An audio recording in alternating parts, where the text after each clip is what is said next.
Hi there, I'm Aoife from Wicklow Willow and I'm here today to show you how to harvest some rushes for your St. Bridget's crossing, okay? So we're down here in Glendalough, we've had a little bit of snow and it's kind of cold out, but all the same, we got up and we're out to get our rushes, okay?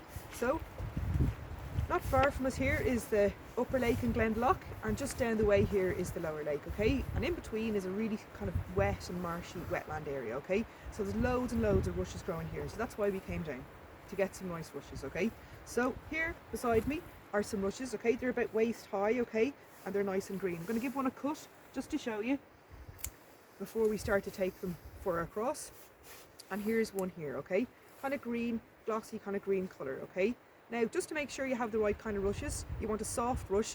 Before you harvest your rushes, just have a look at one. So you can just kind of get the end of it and peel it back. You'll see in the middle is this soft kind of foam-like pith, okay? So that's the kind of rush that you're looking for. Now, I find it hard to open it up here, but you know, right there a second, I'll give it a go. Yeah, there we have it. It's this kind of white foam in the centre, okay? So that's what you're looking for there, this kind of centre in your rush, okay? So give a look at it before you go harvesting for good, okay? So in saying that, they kind of grow in kind of clumps, okay? And you have some here. Just have a look behind me here. You have this little flower that grows on them, okay? So in July and August, a small brush-like brown flower grows on them. So that's another kind of indication of the kind of rush that you're looking for, okay? So have a good look around, okay? So they're pretty cool. Now, so what we're going to do is we're going to harvest some, okay? So to harvest some, I brought my scissors with me, okay? Probably the handiest thing for everyone at home. Have a good scissors, okay? Now, if you're small and you need a little bit of help, make sure to ask your mom and dad, okay? And we'll give it a go now, okay? So down here we have a nice clump, okay? So I'm going to have a look at these. What I'm going to do first is I'm going to just maybe kind of get rid of some of that grass and just have a look, kind of clean it back a bit with your hand, just so you can have a look at the rushes from the bottom, okay? Because you want a nice length, okay? So you need a kind of a long, slender kind of rush, okay? So you need a long piece. So to get the longest possible rush, then you need to clear out the bottom and get it right down here from the bottom, okay? So if I clear that back like that, take a little bit more grass out, and just expose it a bit more. And then what I'm going to do is I'm going to grab it with my hand down here near the base of them. I'm going to take my scissors and I'm going to cut right down the bottom. Okay, so I gave that a good cut. So you see some nice rushes there, okay? Now I probably haven't got enough there, so I'm going to go back for a few more. Kind of error on getting a good bunch so that you have enough to make your cross, and then you can sort and pick and choose and grade them as you're doing that, okay? So I'm going to go again now, hold on. Just clear it back again. There's a nice bunch here. And again, go right down to the bottom.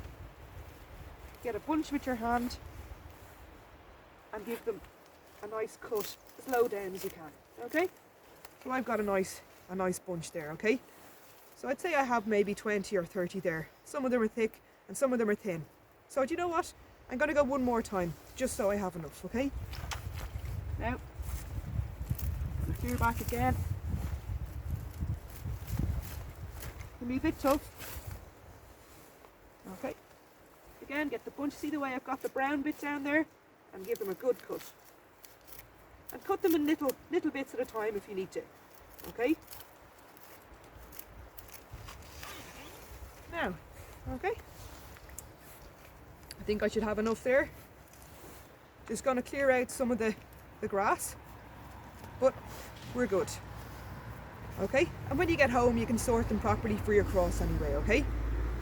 Now, so I suppose rushes were used in Ireland for many reasons, not just for making St. Bridget's crosses.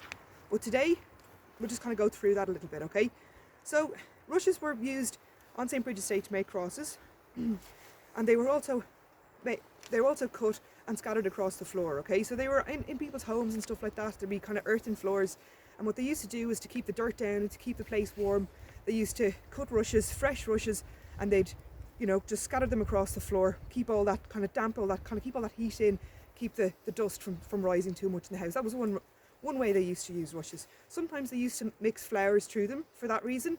So it kind of depended maybe on what they were doing. So for feast days and stuff like that, they may have mixed flowers through that kind of rushes on the ground to kind of maybe just that special kind of little touch for special days, okay? They were used in basketry. They'd be used for making small baskets for the house, kind of in domestic life. There was many objects that people needed small and large. So for, I suppose, the smaller objects around the kitchen that you would have used, you would have had baskets made from rushes, okay? Also, they use them for costumes, so on feast days and stuff for costumes, they used to use these lovely, soft, versatile material to make some costumes, okay? They used to make mats for floors as well, so they'd weave mats kind of, you know, kind of square or rectangular shaped, and they'd be put down on the floor as well. Again, for heat and insulation. They used to make dolls out of them, which is kind of a nice kind of feature you see for Lá Fhéile Breda or for St. Bridget's Day. You also see the Bredo, which is a kind of a traditional doll that was made for St. Bridget's Day. It was often made from straw as well, but it could have been made from rushes too. And what it was just a small kind of little doll made for children, but also as a symbol of St. Bridget. And it would be made especially for the day and often offered around to people's houses as a symbol of good luck. Much like the St. Bridget cross is a symbol of good luck. It's a symbol to protect our homes from evil, hunger, disease, and to basically to keep us safe throughout the year. So each year a cross would be made and it would be hung up above the door and the old one would be thrown out. So it was kind of in with the new, out with the old, kind of, you know, kind of a rejuvenation or the welcoming the coming of spring, okay? So it was a very important day of the year. So that's why we make the crosses, to celebrate St. Bridget and to celebrate the upcoming spring and later on the upcoming harvest of that year, okay? Now there's lots of resources online. There's a resource pack that we're going to put together with this that'll have some links online for you to have a look at the Bredo, St. Bridget's crosses and other objects possibly in the National Museum. But the National Museum website has some excellent links and information too, so have a look at that, okay? So I hope that helps for your harvest, for your rushes, and let's go and make our crosses now. Thanks very much. Okay, bye bye.